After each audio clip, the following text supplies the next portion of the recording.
What's up, guys? We are back with another video and we're over at our Circle Sawmill. Today I want to do something a little different. We have not sawn any hardwood over here in a while.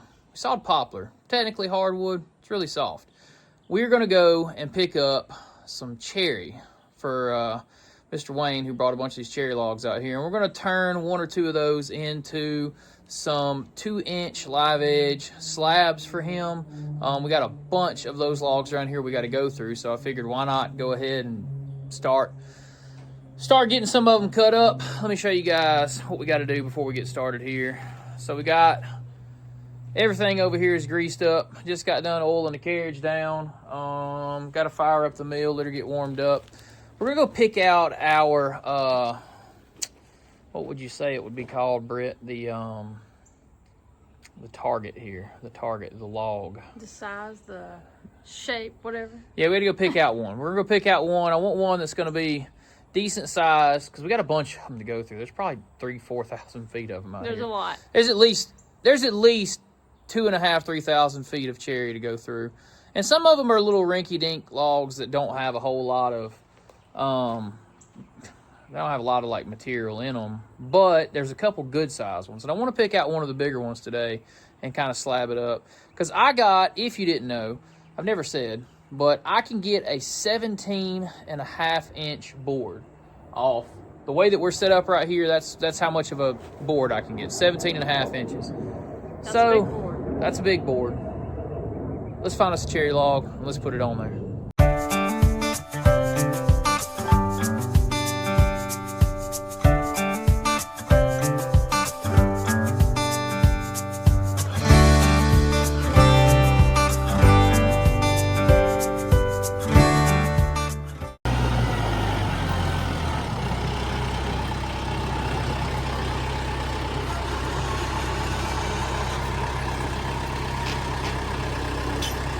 All right, here is the log that we're gonna saw. This guy is a little crooked, a little narrow here, a little big down there.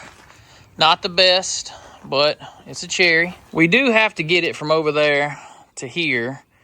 And if you've ever rolled logs before, the one narrow end, the one wide end, this end down here is going to outrun this end. It's going to be a little difficult. So we're going to get it over here to the carriage. That'll be the first step. Then once we get one big flat spot on there, we're going to turn it down and run it all the way through. Okay, so we got a plan. Let's see if we can make it work. Like I said, this log's going to be a little difficult to saw because of the challenges that it, provides, but those will slow us down and we'll end up getting some good material out of here. I do believe it's going to be really nice looking. I'm actually looking forward in a moment to taking these boards over and rinsing them off and showing you how pretty this cherry wood's going to be right off of the Circle Sawmill. So let's get to it. Let's fire up. So she's pretty addicted. I mean, she don't have to have a ton, but you got to give her a little huff to get her going. Just a touch.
All right, guys, the thing is, sawing changes, you know, circumstances happen. Let me tell you on this one. So, on this particular log, we had a piece down here, I'm gonna show you, that became dangerous. The idea was to saw this thing for the one square side, turn it flat, saw 2 inches all the way through. Well, how that went awry, let me turn the camera around and show you. So it shows up here in one of these boards, but there was a section of this log which actually went out there into the slabs, but it was stemming from this area right here. This right here is loose and free. On a circle sawmill, areas like that right there become projectiles. So you have to be really careful when you're sawing into something that's loose, because when the saw hits it, it'll flap like this and then it can go every which way. So a little different over here. You got to be more conscious and pay attention to what's going on, because things like that can become a missile, and this screen right here ain't stopping the board, you know, keeps the debris out of your face. But so I went ahead, turned it down to 12 inches, and we got some beautiful boards here. We're gonna throw a couple of those over onto the tractor. We'll hit them with a hose, show you guys how pretty this cherry wood is. It's junk cherry. I mean, it's got a lot of knots and stuff, but still beautiful. Makes some wonderful tables. We're gonna ride out here to the water hose. We got 3 boards stacked on here. We're going to wet them up and see what they look like. I bet they're going to be gorgeous. Ruby's like, what are you doing riding on that, Mom? So an interesting fact to include before I wash these down, unlike the bandsaw mill, there's no leftover dust on these. So we're wetting them just to see that wet look like you would if it was a more finished lumber, but there is no dust left on the boards like it would be on a bandsaw mill. This will just give it that pretty effect and show you what it would look like maybe under something like a poly or something like that. Well, it's got that pretty effect going on for sure. That is gorgeous. Yeah, I mean, that would make a beautiful table right there. Oh yeah, for sure. Now, to let us know in the comments down below, guys, what do you think about cherry? And tell us what your uses for cherry would be. That's really nice. It almost has that Eastern red cedar look, don't it? It does. But it's a way more hard wood than Eastern red cedar would be. That's gorgeous. It's sawed out good too. I mean, look at the difference here. That's just a little spring in that one. They're all the same thickness and height. This one's just sprung up a little bit. It's probably got a piece of debris under it, but they're all pretty smooth and same thickness. So I'm happy with that. I'm even liking the circle sawing pattern too. I know, you know, you really wouldn't want to completely delete that whenever you go to finish it. You just want to kind of soften the edges a little bit and sand it smooth. But I mean, also for rough cut circle sawn lumber, our mill's set up pretty decent right now, because I'm gonna show you something. No splinters. No splinters. It's smooth. It's really smooth. That is gorgeous though.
All right, guys, we finally got to the end. All smiles because everything worked out the way that it needed to. Mr. Wayne actually just left, and we got quite a pile of lumber over there for him. So sawed out pretty good. Really impressed with the way the cherry looked off the circle saw. We ended up sawing, was it one or two? Two red oaks. We sawed 2 red oaks. 2 red oaks after that. They turned out really nice. They were pretty too. Guys, if you want to see more of this content in the near future, comment down below and let us know. Also, got some exciting news for a future video in a week or so. That's going to be fun to shoot, so be on the lookout for some new sawmill content. Anyway, guys, that will do it for today's video. If you want to see more, there's stuff in those links below. What they got down there? We got a Patreon page, we got Instagram, we got some merchandise. Check them out. Links in the description below, guys. That is going to do it for today's video. So until next time. See ya. Bam.